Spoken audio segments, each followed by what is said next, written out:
Hi guys, Milot Tarot here. Welcome back po for your kapalaran sa pag-ibig. Para po ito sa mga air signs, Gemini, Libra, and Aquarius. Maglalagay na lang po ako ng timestamp sa my description box para po mapuntahan ninyo ang inyong zodiac signs. Pero syempre, this is a general reading kaya hindi po lahat ay makaka-relate. Okay, so let's start po with Gemini. Ano kayang posibleng pagdaraanan ng mga Gemini sa mga susunod na mga araw? So we have here the Queen of Pentacles, the Two of Wands, the Fool, and then we have here the Lovers. Okay, so base sa mga barahan na to, parang merong Capricorn, or yun lang yung malakas yung energy, na pwedeng nasa ibang lugar, malayo, na maaaring siguro makakausap mo, or this can be somebody new na pwedeng maging lover mo eventually. Yung pagiging lover ninyong dalawa, maaaring siya, walang commitment sa isa't isa. Pwedeng, hindi ko alam kung naglalaro lang kayo or you are just enjoying what you have right now. Walang as in commitment or usapan about sa situation ninyong dalawa. But I can see here na kahit ganon yung situation, parang medyo mapapakampante ka. Masisecure ka about what will happen between the two of you in the future. Parang may mga plano kayong dalawa, even though wala kayong unspoken, wala kayong pinag-usapan about yung, ang gulo, no? May plans kayo for the future, but wala kayong pinag-uusapan about your current situation. Parang ganyan. Okay? And then let's see.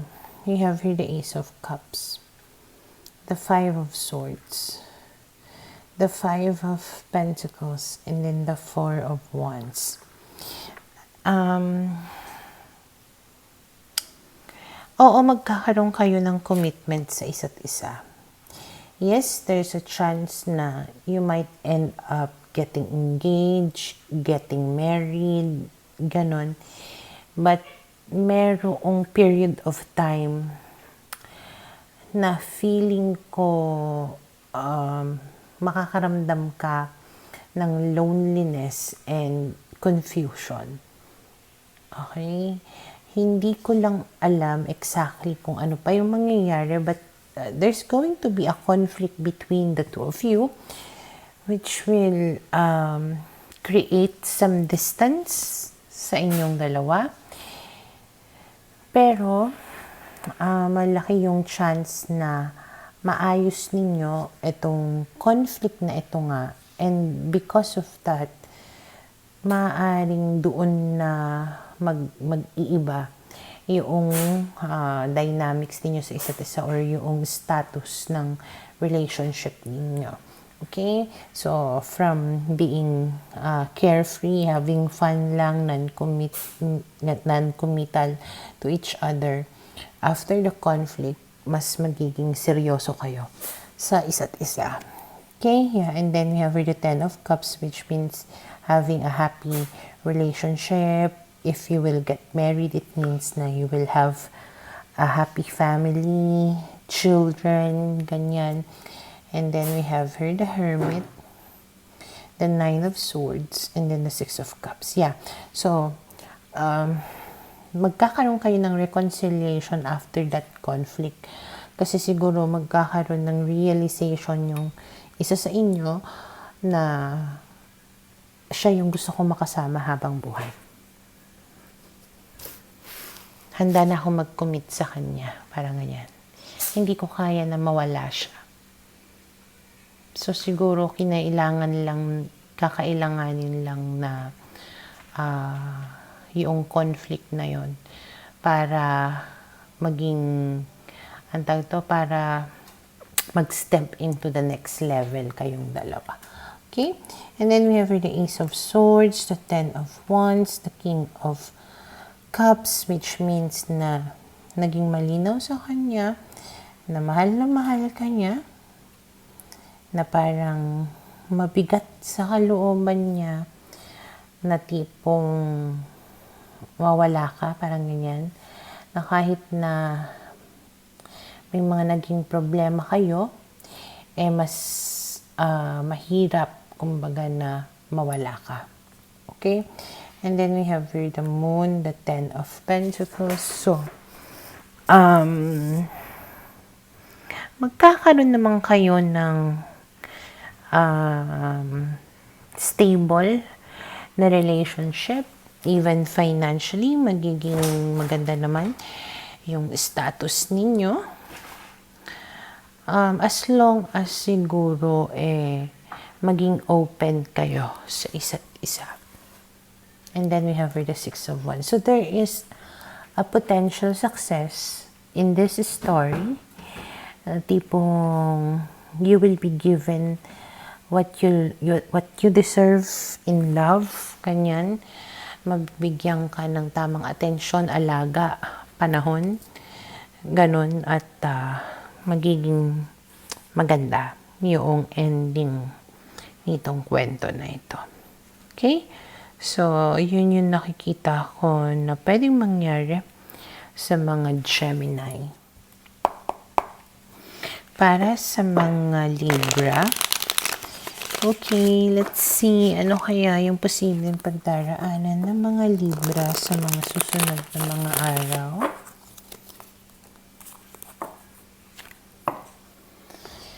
So, we have here the Wheel of Fortune, the Hangman, the Hierophant, and then we have here the Nine of Wands. If you are married, malaki yung possibility na magkakaroon ng mga magagandang pagbabago sa inyong relationship. Okay? Na kung dati parang walang nangyayari, maaring this time is siguro kikilos na siya to work on your relationship. Especially kung ito ay lumayo sa'yo nga or naging cold sa'yo. Pwedeng sumusurrender na siya. Pwedeng napagod na rin siguro siya sa pag-resist. Napagod na rin siguro siya sa kung ano man yung ginagawa niya para hindi kayo magkayos. So, dahil doon, gagawa siya ng paraan para magkaroon ng mga pagbabago sa relationship ninyo dalawa. Okay? And then we have really the Ace of Wands, which means a new beginning between the two of you. Lalong-lalo na kung ang person mo ay Aquarius. And then we have here the Devil. And then we have here the Death card. So, dalawang cards na yung nagsasabi dito ng transformation, okay, or changes. Siguro meron siyang mga habits or meron kayong dalawa na tawag nito, yung interaction ninyo sa isa't isa. Merong mali na maaring kailangan ninyong baguhin. Somebody here can also be possessive, obsessive, clingy, yung mga ganon. Basta may pagka-toxic na pwedeng baguhin. Okay? And then we have here the Four of Swords. So, ibig sabihin, marirecover ninyo yung relationship ninyo. And again, Six of Swords is talking about positive changes. And then we have here the Two of Pentacles. So, as sinasabi dito, there is really hope sa relationship na ito na magkaroon ng mga magandang pagbabago. Okay, na maging maayos ang lahat-lahat. Two of Pentacles, maybe this is saying na you need to analyze or tignan ninyo yung mga magaganda at hindi magagandang nangyayari sa relationship ninyo. Siyempre, yung mga magaganda, pagpatuloy ninyo. Yung mga hindi magaganda, ayusin ninyo. Okay? And then we have here the Three of Wands, which means expansion. Pwedeng lumawak or umusad, umunlad, yung mga ganon. Magkaroon ng progress na maganda sa relationship ninyong dalawa. And then Six of Pentacles, parang may give and take. You are receiving what you want, what you need, as well as giving it back to your person. Okay, and then we have for the Empress. If you are married and if you are planning na magkaroon ng baby, malaki rin yung possibility na mangyari yun. Meron ding prosperity dito when it comes to your finances. Okay na pwedeng maitaguyod niya kayo or maitaguyod nyo yung family ninyo, yung relationship ninyo. Pwedeng ma-afford ninyo to buy luxuries in life or at least mabili ninyo lahat ng mga pangangailangan ninyo. Okay? And then we have here the Knight of Wands and then the Magician na parang talagang nagiging siya, tawag nito, enabler. Tama ba yung term? Basta yung doing the best that he or she can in order to make the relationship work or in order to make you feel na secured. Okay? And then we have the Three of Pentacles, which means na magiging continuous yung effort ninyong dalawa na ayusin yung relationship ninyo. Okay? It's a collaborative effort, sabi nga nila. Ang lahat ng relationship, hindi pwedeng isa lang ang kumikilos. Kailangan pareho kayo para maging maganda yung takbo ng relasyon ninyo. Okay? So, yun yung nakikita ko na posibleng mangyari sa mga Libra. Para sa mga Aquarius, okay, let's see, ano kaya yung posibleng pagdaraanan ng mga Aquarius sa mga susunod na mga araw? So, we have here the Temperance card, the Queen of Wands, the Five of Pentacles, and then we have here the Ten of Wands. Okay. So, ang nakita ko dito, pwedeng sa mga susunod na mga araw is that you will finally find yung peace within you. Pwedeng magiging mas kampante ka, mas harmonious yung nangyayari sa buhay mo, mas kalmado ka. Pwedeng nawawala na yung mga frustrations mo, yung mga stress mo, yung feeling of sadness and loneliness mo.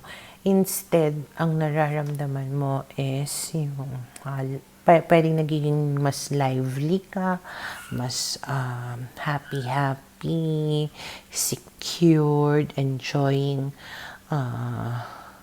yourself more, parang ganyan. Okay? And then we have here the Six of Wands. Yeah. Pwedeng nagsi-self-care ka dito. Okay. Self-love, focusing more sa sarili mo, nag-i-indulge ka, pinapamper mo yung self mo, para kumbaga ayaw mo nang ma-stress pa, kaya nililibang mo yung sarili mo. Okay? And then we have here the Five of Wands. May isang fire sign dito, Aries, Leo, Sag, na maaaring manligaw sa'yo, magka-interest sa'yo, So, pwedeng mag-chat itong tao na to sa'yo. And maybe offering you or telling you about, partnership, relationship, ganon. Okay, and pwedeng this person will bring excitement back into your life. Okay?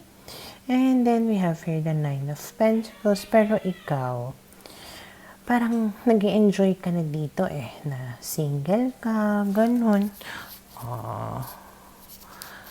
Nag-gym ka, mga ganyan. Kumakain ka sa labas, nanonood ka ng sine, kahit na mag-isa ka, yung ganun ba, kampante ka sa self mo. Parang emotionally happy ka, content, ganun, kahit na single ka. And habang nagiging ganun yung estado mo, parang mas nagiging attractive ka sa mata ng ibang tao. Okay, and because of that nga, may magkaka-interest sa'yo. May nakikita ako dito na pwede ring a person from your past na magme-message sa'yo, mag-reach out. It can be different from doon sa fire sign na sinasabi ko. So, pwedeng meron kang dalawa na maka-chat or makausap. Okay, and syempre, feel mo naman, ini-enjoy mo kumbaga yung attention. Okay? And then we have here the Nine of Swords, the Seven of Swords, and then the King of Cups. Halimbawa na itong sinabi ko na isa, the person from the past, na mag-reach out muli sa'yo, especially kung itong tao na ito ay Scorpio. He or she might create stress again sa'yo somehow. Parang magugulo na naman yung isip mo dahil sa tao na to. Lalo na kung tong tao na to may ginawang kalokohan in the past. Pwedeng siguro babalik. It's all coming back to you. Parang gano'n. Napaalala na naman niya sa'yo yung mga ginawa niya sa'yo before. Okay? And then we have here the Knight of Swords. And malaki yung chance na takbuhan mo itong tao na to. Kasi pwedeng makipagbalikan sa'yo itong tao na to makikipagbalikan siya. Pero pwedeng takbuhan mo, layuan mo. And then we have here the Queen of Swords, which is saying na hindi ka na natatakot na alisin ang tao na ito sa buhay mo. Lalo na kung ang idudulot lang sa'yo nitong tao na ito ay puro sama ng loob,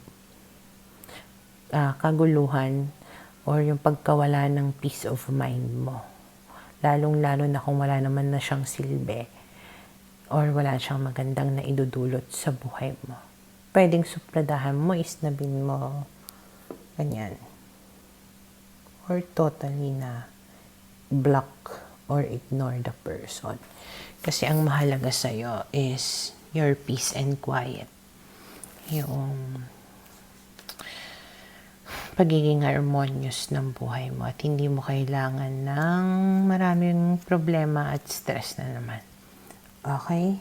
So, yun yung nakikita ko na posibleng mangyari sa mga Aquarius.